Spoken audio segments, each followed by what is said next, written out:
এই হলো deadline communications private limited. আপনারা দেখছেন এক্সপ্রেস নিউজ, খবর নেয়, খবর দেয়।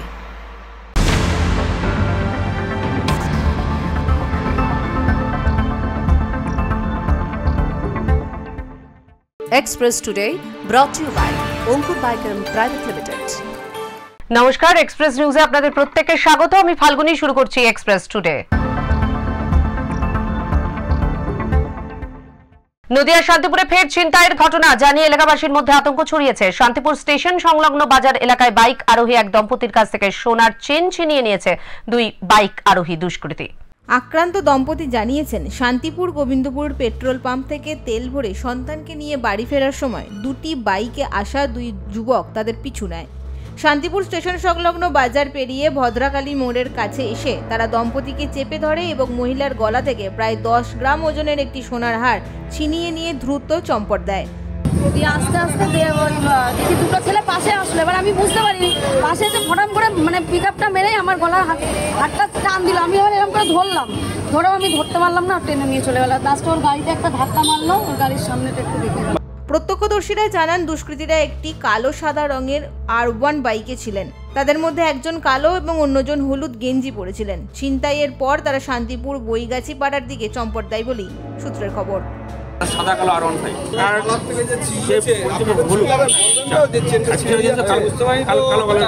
ঘটনার পর আক্রান্ত দম্পতি শান্তিপুর থানায় লিখিত অভিযোগ জানাবেন বলে জানিয়েছেন। Bureau report, express news. মুর্শিদাবাদের আম চাষে অভাবনীয় সাফল্য, বিশ্বব্যাপী চাহিদা ও উচ্চ ফলনে কৃষকদের মুখে স্বস্তির হাসি। আন্তর্জাতিক ফল বাজারে সুপরিচিত মুর্শিদাবাদের আম এবছর ব্যতিক্রমী ফলনে এক নতুন দিগন্তের উন্মোচন করেছে। জেলার আম চাষিরা বর্তমানে এক অভাবনীয় সাফল্যের জোয়ারে ভাসছেন, যা তাদের মুখে এনেছে স্বস্তির হাসি। লাভ হবে এবার কত টাকা ইনকাম হবে মনে হচ্ছে? মোটামুটি 50,000 ধরেন করবো আরাম করে, হাতে বেচিলে। কত দিনের খাটনি? 1 মাস। কি নাম? সুস্বাদু ফজলি, ল্যাংড়া, রানী এবং অমৃতপালি সহ নানান বিখ্যাত জাতের আমের ফলন এতটাই সমৃদ্ধ হয়েছে যে স্থানীয় চাহিদা পূরণের পাশাপাশি দেশীয় এবং আন্তর্জাতিক উভয় বাজারে এর ব্যাপক সরবরাহ নিশ্চিত করা সম্ভব হয়েছে। মুর্শিদাবাদের আমের সুস্বাদু স্বাদ এবং গুণগত মান বিশ্বজুড়ে সমাদৃত। এই বছর অনুকূল আবহাওয়া, পরিমিত বৃষ্টিপাত এবং কৃষকদের সমোপযোগী পরিচর্যায় সম্মিলিতভাবে এমন একটি অনুকূল পরিবেশ তৈরি করেছে যা আমের ফলনকে ব্যাপকভাবে ত্বরান্বিত করেছে। কেবল ফলনের প্রাচুর্যই নয়, বাজারে আমের ন্যায্য এবং লাভজনক মূল্য প্রাপ্তি চাষিদের মধ্যে এক নতুন আশার সঞ্চার করেছে। এটি শুধুমাত্র তাদের আর্থিক স্বাবলম্বিতা আনেনি, বরং আগামী দিনে আম চাষে আরও বিনিয়োগের প্রেরণা জুগিয়েছে। একজন প্রবীণ আম চাষি তার অভিজ্ঞতায় ব্যক্ত করে বলেছেন, গত কয়েক বছর মরশুম ফলন এবং বাজার দর নিয়ে যে অনিশ্চয়তায় ছিল তা এবছর সম্পূর্ণ কেটে গেছে। প্রকৃতি এবং বাজারের এই সুষম মেলবন্ধন আমাদের পরিশ্রমকে সার্থক করেছে। এই আয় আমাদের পরিবারগুলিতে আর্থিক স্থিতিশীলতা এনে দিয়েছে।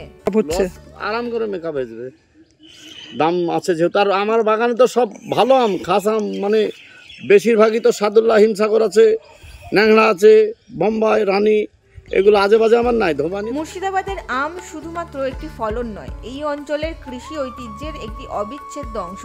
এখানকার আমের মান ও উৎপাদন পদ্ধতিকে বিশ্বমানের স্তরে উন্নীত করার লক্ষ্যে জেলা কৃষি দপ্তর নিরন্তর চেষ্টা করে চলেছে। বর্তমান বছরের এই সাফল্য নিঃসন্দেহে মুর্শিদাবাদের কৃষি অর্থনীতিতে এক ইতিবাচক প্রভাব ফেলবে এবং আন্তর্জাতিক ফল বাজারে এর অবস্থানকে আরও সুদৃঢ় করবে। মুর্শিদাবাদ থেকে রক্তিম সিদ্ধান্তের রিপোর্ট, এক্সপ্রেস নিউজ। কালনায় বেআইনিভাবে পুকুর ভরাটের অভিযোগ ঘিরে প্রকাশ্যে চলে এলো তৃণমূল গোষ্ঠীদ্বন্দ্ব। অভিযোগের কেন্দ্রে রয়েছেন খোদ চেয়ারম্যানের আত্মীয়। এই ঘটনায় মুখ্যমন্ত্রীর দফতর পর্যন্ত লিখিত অভিযোগ দায়ের করেছেন স্থানীয় এক তৃণমূল কাউন্সিলর। কালনা পৌরসভার 1 নম্বর ওয়ার্ডের তৃণমূল কাউন্সিলর সুনীল চৌধুরী অভিযোগ করেছেন, পৌর প্রধানের আত্মীয় বেআইনিভাবে একটি পুকুর ভরাট করেছে। তার দাবি, এই কারণেই পৌর প্রধান নীরব এবং কোনো ব্যবস্থা নিচ্ছে না। কাউন্সিলর সুনীল চৌধুরী মুখ্যমন্ত্রীর দফতর, কালনা পৌরসভা এবং BLRO দফতর সহ একাধিক প্রশাসনিক স্তরে লিখিত অভিযোগ দায়ের করলেও এখনও কোনো প্রতিকার মেলেনি। অভিযোগ, পুকুর ভরাটের কাজ সমান তালে চলছে। সুনীল চৌধুরী 1 নম্বর ওয়ার্ডের কাউন্সিলর জানিয়েছেন, ওই পুকুরের মালিক অরূপ সাহা পৌর প্রধানের আত্মীয়। এই কারণেই তিনি কোনো ব্যবস্থা নিচ্ছে না। ভবিষ্যতে এর ফলে জল নিকাশির গুরুতর সমস্যা হবে। পুকুর ভরাট করা সম্পূর্ণ বেআইনি, এটা কোনোভাবেই করা যায় না। পুকুরটার মালিক হচ্ছে কানলা পৌরসভা যিনি চেয়ারম্যান, তার আত্মীয়। আমার মনে হচ্ছে কোনো একটা হাত আছে এবং বিএলআরও এর সঙ্গে সহযোগিতা আছে। নাহলে এত চিঠি দেওয়ার পরও সে কাজটাকে কোনো রকম বন্ধ করে কাগজপত্র দেখতে চাইলো না। পুকুরটা ভরাট করলে এলাকায় জল জমে যাবে, ড্রেনে জল নিকাশির ব্যবস্থা ব্যাহত হবে। যদিও পুকুরের মালিক অরূপ সাহা এই অভিযোগে অস্বীকার করেছেন। অভিযোগ তো যে কেউ করতে পারে, যাই করতে পারে, কিন্তু সেটা আমি সেটা মানে ডিসরেসপেক্ট করে কিছু বলছি না, কিন্তু আমি বলতে চাইছি যে আমার জায়গাতেই আমি গার্ডওয়াল দিয়েছি আমার পুকুরে। সে বিএলআরও থেকে এসেছিলেন, তারা এসে মেপে গেছেন, মেপে আমাকে যেভাবে বলা হয়েছে সেভাবেই আমি কাজ করছি। এই বিষয়ে কালনা পৌরসভার পৌর প্রধান আনন্দ দত্তের সঙ্গে যোগাযোগ করা হলে তিনি পাল্টা অভিযোগ করেছেন, হিংসার বশেই এইসব করা হচ্ছে। অভিযোগপত্র আসার পরই বিএলআরওকে বিষয়টি জানানো হয়েছে। সমস্ত আইন মেনেই পৌরসভা এই বিষয়ে কাজ করছে। আমার বিরুদ্ধে বলছেন না, উনি অ্যাকচুয়ালি হিংসা করে বলছেন। উনি আমার বিরুদ্ধে কিছু বলছেন না, ওনার মানসিকতা আশা করি ওরকম নয়। জমি জায়গা সংক্রান্ত বিষয়টা আমাদের হাতে নয়, এটা সম্পূর্ণ বিএলআর হাতেই থাকে, বিএলআরই করে। বিএলআরও কোনো এখন রিপোর্ট পাঠাননি, উনি রিপোর্ট পাঠালে আমরা ড্রাস্টিক অ্যাকশন নেব। পুকুর ভরাট নিয়ে এই বিবাদ কোন দিকে মোড় নেয় এখন সেটাই দেখার। প্রশাসনের পদক্ষেপের দিকে নজর রেখেছে ওয়াকিবহল মহল। কালনা থেকে রিতা ভট্টাচার্যের রিপোর্ট, এক্সপ্রেস নিউজ। এক্সপ্রেস টুডেতে নিয়ে নেব একটা ছোট বিজ্ঞাপন বিরতি। বিরতির পর ফিরে আসছি, সঙ্গে থাকুন, দেখতে থাকুন এক্সপ্রেস নিউজ। অঙ্কুর বাইকেন প্রাইভেট লিমিটেড ইস্টার্ন ইন্ডিয়াতে সর্ববৃহৎ ইথানল প্রস্তুতকারক। এছাড়াও extra natural alcohol, Indian made foreign liquor, নুন তৈরিতে কয়েক কদম এগিয়ে সমাজের বিভিন্ন ক্ষেত্রে নিরলস কাজ করে চলেছে অঙ্কুর বায়োকেম প্রাইভেট লিমিটেড। অঙ্কুর গ্রুপ, ধুবি, ধানবাদ, ঝাড়খণ্ড 828205। ফিরে এলাম বিজ্ঞাপন বিরতির পর। আপনারা দেখছেন এক্সপ্রেস টুডে। রোগীদের ভর্তি করে দিয়ে আর খোঁজ নিতে আসেন না পরিবার। আসানসোল জেলা হাসপাতাল যেন বিনা পয়সার বৃদ্ধাশ্রম।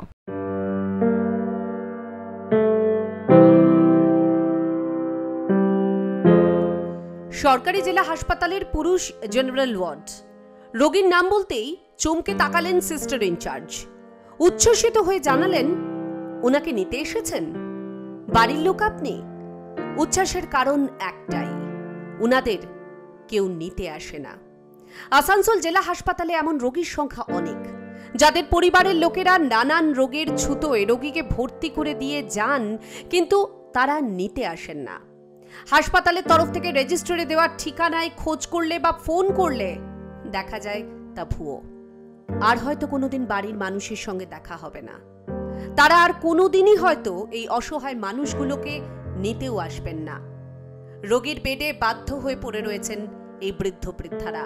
হাসপাতাল কর্তৃপক্ষ পড়েছে মহা সমস্যায়, আর এর ফলে অন্য রোগীরা পরিষেবা থেকে খানিকটা হলেও বঞ্চিত হচ্ছেন বইকে।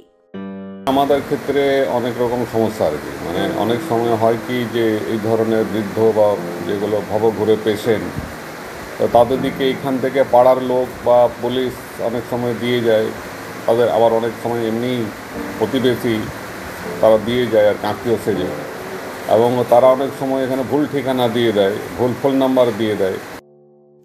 এই যে দেখছেন, ইনি সুতপা পাল, যদিও তার নামটি পরিবর্তিত।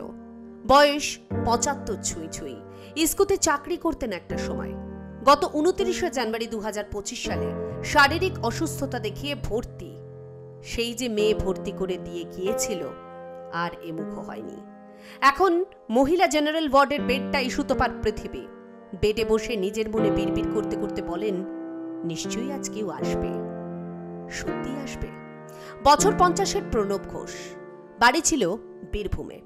চাকরি করতেন চিত্তরঞ্জন লোকোমোটিভ ওয়ার্কশপে। পরে চিত্তরঞ্জনে দাদার বাড়িতেই থাকতেন। দাদার ভাইপো আসানসোল জেলা হাসপাতালে ভর্তি করে সেই যে গেছেন, আজও আসেননি। প্রণববাবুরও বিশ্বাস ভাইপো আসবে নিতে, কিন্তু কবে? সেই যে দিয়ে গেছে আর খোঁজ নিয়েছে? প্রশ্ন করলে শুকনো গলার স্বরে উত্তর আসে, না, আর আসেনি। তো এখানে চলে এলেন কি করে? নিয়েছে তা ভাইপো দিয়ে গেছে, এসছিল ভাইপো এসছিল দেখে দেখে আবার চলে গেছে। আপনাকে নিয়ে যাচ্ছে না বাড়িতে? নিয়ে যাবে সব বলছে, এখনো সময় হয়। কাছে যেতেই হাউমাউ করে কেঁদে উঠলেন বিকাশ সূত্রধর। আমাকে কেউ নিতে আসছে না, এখানে পড়ে আছি। ষাটোর্ধ্ব এই প্রবীণের অসহায় আর্তনাদ। তারও দাদা, বৌদি, ভাইপোরা হাসপাতালে ভর্তি করে আর আসেননি।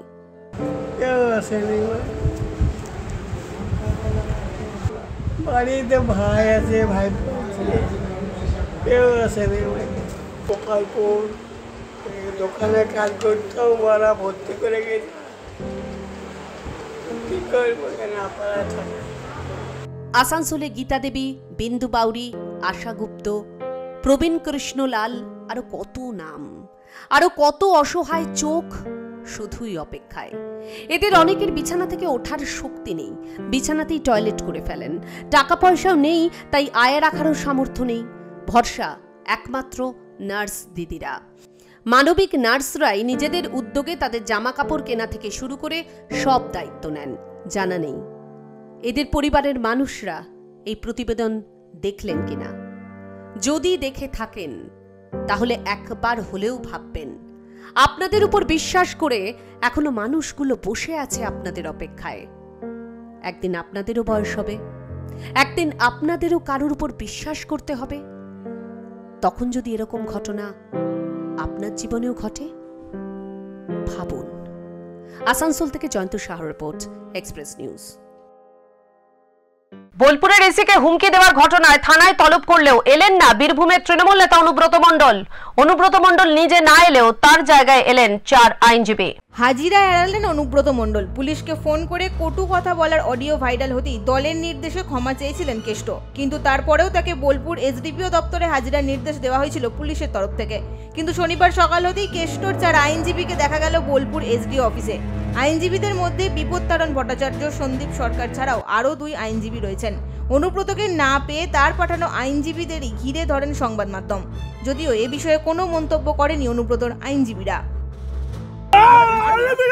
কারণ কি দেখালেন? কারণ কি দেখালেন? কি দেখালেন? অসুস্থতা নাকি অন্য কিছু? অনুব্রত মণ্ডল আজকে আসার কথা ছিল 11টায়। অন করে দিয়েছি। কি কারণে এলেন না? কি কারণ দেখালেন? সৌজন্যমূলক সাক্ষাৎ। উনি কি আসবেন? অনুব্রত মণ্ডল আসবেন?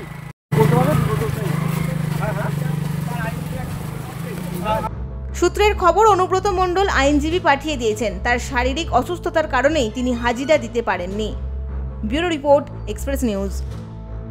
কাঁচা রাস্তা, কাদামাটি, উন্নয়নের আলো পৌঁছয়নি লাগাটি গ্রামে। স্বাধীনতার 78 বছর পেরিয়ে গেলেও পুরুলিয়ার বড়াবাজার ব্লকের লাগাটি গ্রামে উন্নয়নের আলো পৌঁছয়নি। 40টিরও বেশি পরিবারের বাস পুরুলিয়ার মানবাজারের লাকাডি গ্রামে, অথচ আজও নেই কোনো পাকা রাস্তা। মেঠো পথেই গ্রামবাসীদের একমাত্র ভরসা, যা বর্ষায় জল কাদায় দুর্বিষহ হয়ে ওঠে। গ্রামবাসীরা জানান, বাম আমলে রাস্তা তৈরির উদ্যোগ নেওয়া হলেও আজও তা শুরু হয়নি। মানে আমাদের লাগাডি মৌজাতে যাতায়াতের সরকারি সত্যিই কোনো রাস্তা নেই। তো বামফ্রন্ট এর আমলে মোটামুটি 1985 সালে সেই সময় প্রধান ছিলেন আশীর্বাদ মাহাতো। উনি ওনার উদ্যোগে মোরাম মাটি ফেলেছিলেন, মানে রিলিফ রাস্তা থেকে ভিলেজ পর্যন্ত। তখন কিন্তু কোনো ওই মোরামের জন্য বাধা হয়নি।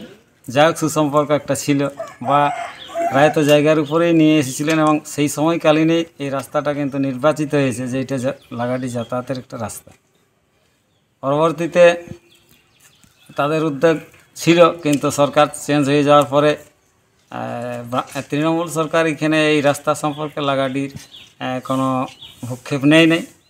তারপর থেকে বারবার আবেদন করেও কোনো সুরাহা মেলেনি। বর্তমান সরকারেরও বিশেষ উদ্যোগ নেই এই রাস্তা তৈরির ক্ষেত্রে, এমনটাই অভিযোগ স্থানীয়দের। খারাপ রাস্তার কারণে জরুরি পরিষেবা পৌঁছাতেও সমস্যা হয়। অসুস্থ মানুষকে হাসপাতালে নিয়ে যেতে বা ছেলেমেয়েদের স্কুলে যেতেও চরম ভোগান্তি পোহাতে হয়, এমনটাই দাবি গ্রামবাসীদের। ঢোকার রাস্তা নেই, ওটা সরকারি রাস্তা নয়, ওটা এমনি ঠাকুরদের বটে জায়গাটা। সেই জায়গাটাই ছাড়িয়ে আছে না, তৈরি তো হয়নি। তৈরি আর ওটা এখন না ছাড়িলে তো হবে না। তৈরি অসুবিধাই আছে ঢোকার জন্য, এটা লাগাটিকে ঢোকার জন্য অসুবিধাই আছে। গ্রামবাসীদের প্রশ্ন, আর কতদিন এই অবহেলিত জীবনযাপন করতে হবে তাদের? স্বাধীনতার সুফল কবে পৌঁছাবে মানবাজারের এই লাগাডি গ্রামে? স্থানীয় প্রশাসনের নীরবতা তাদের হতাশ করছে। এখন অপেক্ষা শুধু সঠিক রাস্তা পরিষেবার। মানবাজার থেকে বংশীধর সিংহের রিপোর্ট, এক্সপ্রেস নিউজ। শুক্রবার ঝাড়গ্রাম শহরের কাঞ্চন মিলের সামনে রেল লাইনে ট্রেনে কাটা পড়ে অশোক বিশাল নামে এক ব্যক্তির মর্মান্তিক মৃত্যু হয়। এই ঘটনায় রঘুনাথপুর জুড়ে গভীর শোকের ছায়া নেমে এসেছে। রেল লাইনের ধারে অশোক বিশালকে রক্তাক্ত অবস্থায় পড়ে থাকতে দেখে পথচারীরা। খবর পেয়ে ঝাড়গ্রাম জিআরপি দ্রুত ঘটনাস্থলে পৌঁছে মৃতদেহ উদ্ধার করে ময়নাতদন্তের জন্য ঝাড়গ্রাম হাসপাতালের মর্গে পাঠায়। রেল পুলিশের প্রাথমিক অনুমান এটি একটি দুর্ঘটনা, তবে এটি আত্মহত্যা নাকি নিছকই দুর্ঘটনা তা এখনো স্পষ্ট নয়। তদন্ত চলছে বলে দাবি পুলিশের। রেল পুলিশ সূত্রে খবর, ঘটনার সময় লাইনে অন্য কেউ ছিল কিনা বা ট্রেন চালকের কিছু চোখে পড়ছে কিনা তা খতিয়ে দেখা হচ্ছে। ময়নাতদন্তের রিপোর্ট হাতে এলেই মৃত্যুর প্রকৃত কারণ জানা যাবে, এমনটাই দাবি পুলিশের। এই মর্মান্তিক দুর্ঘটনায় রঘুনাথপুর এলাকায় নেমে এসেছে শোকের ছায়া। Bureau report, express news. Express today এখনকার মতো এ পর্যন্তই। চোখ রাখুন এক্সপ্রেস নিউজে। এক্সপ্রেস নিউজ খবর নেয়, খবর দেয়।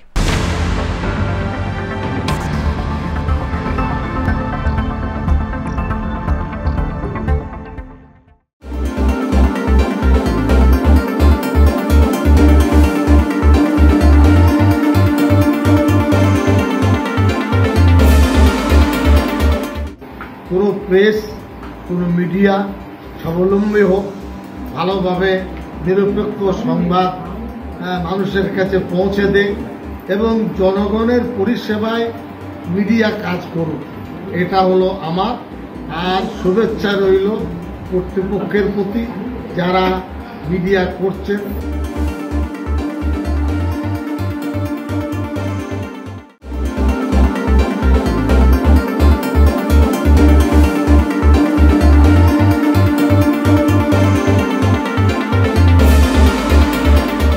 এক্সপ্রেস নিউজকে শুভেচ্ছা জানাচ্ছি।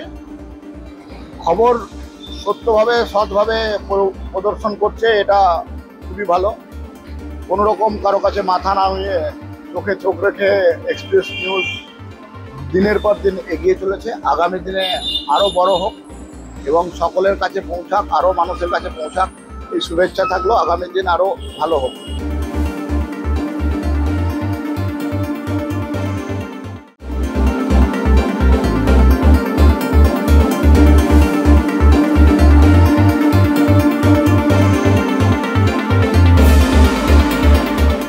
আমি ধন্যবাদ জানাচ্ছি এক্সপ্রেস নিউজকে, যে তারা গুটি গুটি পায়ে 24টা বছর অতিবাহিত করলো এবং এই 24টা বছরে তারা মালদা জেলার বিভিন্ন প্রান্তের বিভিন্ন খবর তুলে দিয়ে মানুষের মধ্যে একটা যে মানববন্ধন তারা তৈরি করেছে এবং যে কোনো ছোটো ছোটো খবরকে তুলে এনে মানুষের মধ্যে একটা সম্প্রীতির বাতাবরণের মধ্যে নিরাপত্তা দেওয়ার দায়িত্ব তারা তৈরি করেছে।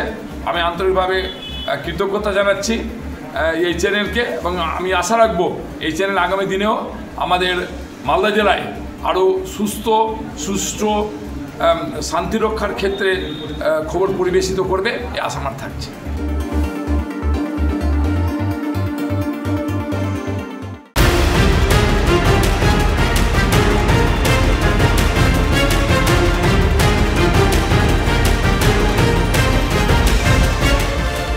এই হলো ডেডলাইন কমিউনিকেশনস প্রাইভেট লিমিটেড। আপনারা দেখছেন এক্সপ্রেস নিউজ, খবর নেয়, খবর দেয়।